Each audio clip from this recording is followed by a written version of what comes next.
నివాసం ఉంటున్నామండి. ఇల్లు కట్టుకుని ఇక్కడ అరెకరం ఎకరం భూమి కొట్టుకుని అడుగు భూమి కొట్టుకుని మేము సేల్ చేసుకుంటూ ఉన్నాము. మా మీద ఫారెస్ట్ వారు వచ్చి ఒక్కొక్కరికి 3 కేసులు పెట్టడం జరిగింది. కేసులు పెట్టడమే కాకుండా మేము ఇక్కడ మామిడి తోట వేసిన మొక్కలు 3 సార్లుగా బీకేశారండి, ఒకసారి కూడా కాదు.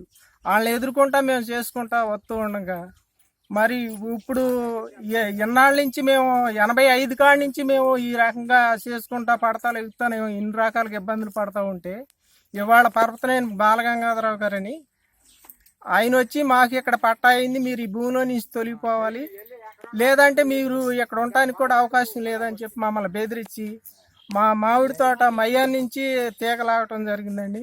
మరి మాకు మేము ఇంతగా ఇబ్బంది పడుతుంటే అధికారులు అనేవాళ్ళు ఎవరో కూడా వచ్చి మా యొక్క చూసినటువంటి వాళ్ళు లేరు. ఎవరికైనా చెప్పుకున్నా మా మరో ఆలకించేటువంటి వాళ్ళు కూడా లేరండి.